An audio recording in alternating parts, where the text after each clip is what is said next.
Good morning students. आज अपन जो आपकी बुक का जो चैप्टर नंबर 10 है सर्कल एंड टेंजेंट्स वो अपन स्टार्ट करेंगे।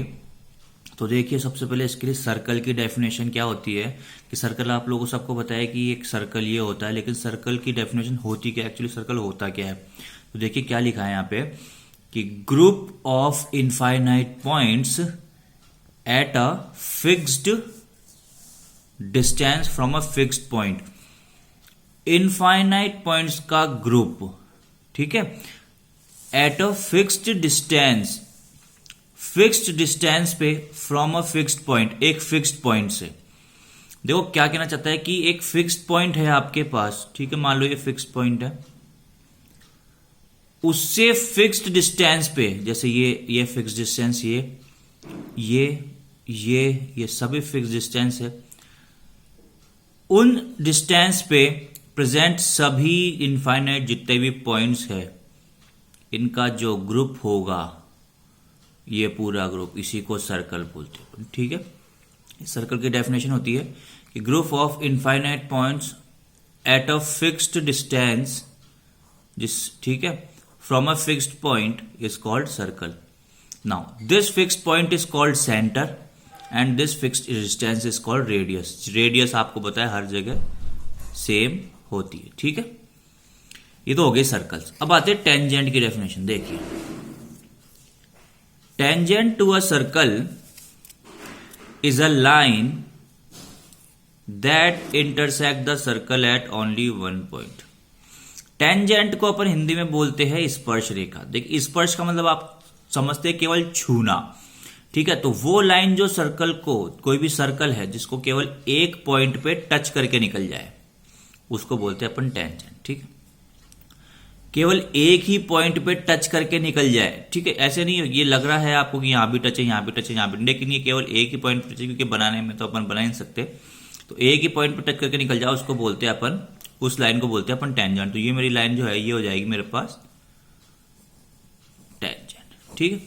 फिर आता है ये पॉइंट ऑफ कांटेक्ट, जहां पे कांटेक्ट होता है, मतलब वो पॉइंट जहां पे सर्कल का, वो पॉइंट जहां पे टेंजेंट जो है उसको टच करके निकलती है, उस पॉइंट को बोलते हैं अपन पॉइंट ऑफ कांटेक्ट। मतलब सीधी सी सरल शब्दों में कहो तो सर्कल और टेंजेंट का इंटरसेक्शन पॉइंट ऑफ कांटेक्ट होता है, ठीक है। अब देखिए, उसके बाद आता है आपके पास सेकेंड क्या होता है। If a line divide a circle into two parts then it is called secant. कि अगर एक लाइन सर्कल को दो पार्ट में डिवाइड कर दे तो उसको सेकेंड बोलते। देखिए इस तरह से, ये सर्कल है आपके पास, ये जो लाइन है इसको इसने एक तो इस पार्ट में और एक इस पार्ट में डिवाइड कर दिया, तो इसको अपन क्या बोलेंगे, सेकेंड। अब कुछ बच्चों के दिमाग में आ रहा होगा कि सर कॉर्ड भी तो सर्कल को दो पार्ट में डिवाइड करती है। तो देखिए, कॉर्ड की डेफिनेशन अलग होती है। कॉर्ड की डेफिनेशन ये होती है कि वो सर्कल से ही स्टार्ट होती है और सर्कल पे ही खत्म हो जाती है। वो सर्कल के बाहर से नहीं आती, ना सर्कल के बाहर जाती है। कॉर्ड जो है वो इतनी सी रहेगी, सर्कल से स्टार्ट होकर सर्कल पे ही खत्म हो जाएगी। तो इसलिए सेकेंड क्या होती है, वो लाइन जो सर्कल को दो पार्ट्स में डिवाइड कर देती है, उसको अपन सेकेंड बोलते हैं। अब बात आती है कि कितनी कितनी टेंजेंट बन सकती है। There is only one tangent which passes on point of the circle. Circle के ऊपर प्रेजेंट अगर कोई पॉइंट है तो उससे केवल एक ही टेंजेंट जा सकती है। देखिए कैसे, ये सर्कल है आपके पास, यहां पे इस पॉइंट की बात करें तो इस पॉइंट से केवल एक ही टेंजेंट जा सकती है। यहां पे बात करें अपन तो इस पॉइंट से केवल एक ही टेंजेंट जा सकती है। यहां की बात करें अपन तो इस पॉइंट से भी केवल एक ही टेंजेंट जा सकती है। दूसरी टेंजेंट इस पॉइंट से नहीं जा सकती। अगर सर्कल के ऊपर कोई पॉइंट की बात करते हैं अपन तो केवल उससे एक ही टेंजेंट जा सकती है।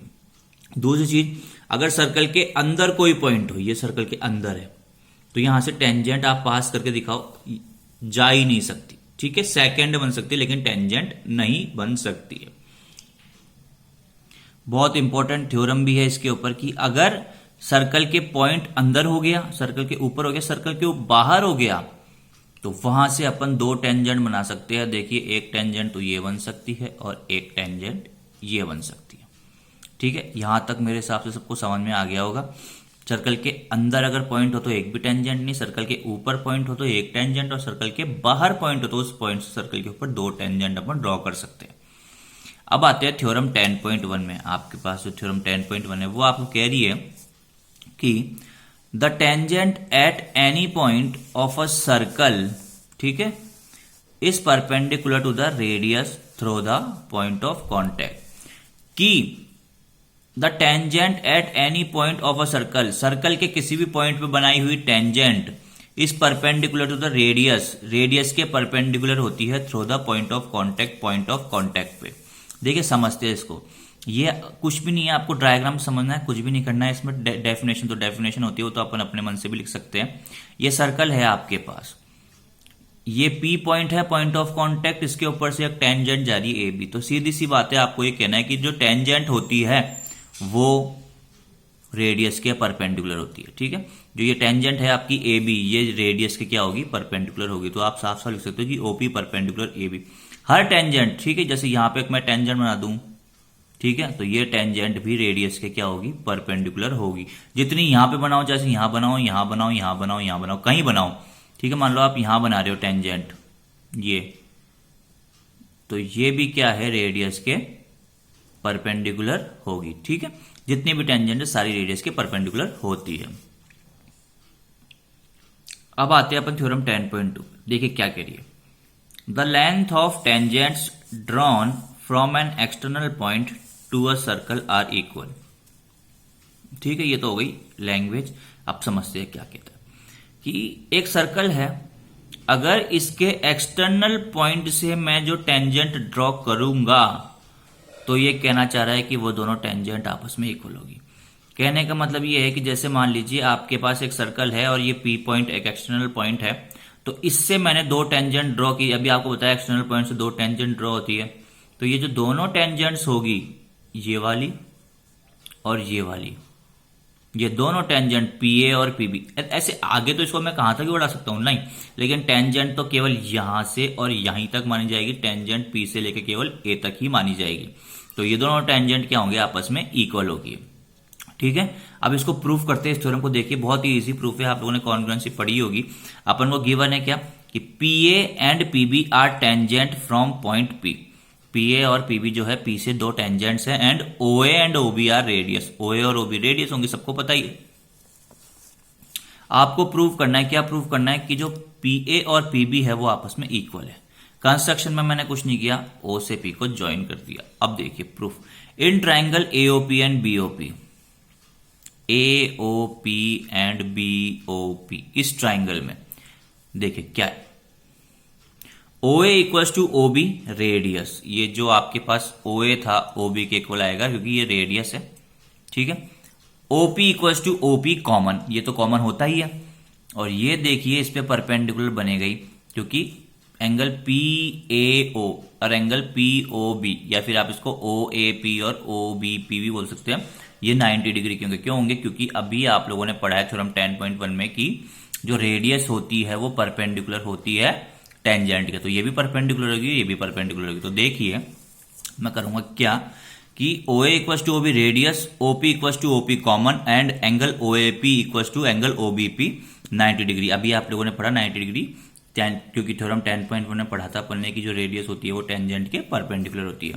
तो इसमें कौन सी प्रॉपर्टी लग रही है कि भाई right hypotenuse side property, RHS property congruency की। कैसे लग रही है देखिए, सबको पता है राइट का मतलब राइट एंगल होना चाहिए जो उसमें बन रहा है, हाइपोटेनियस इक्वल होना चाहिए और साइड इक्वल होनी चाहिए। तो देखिए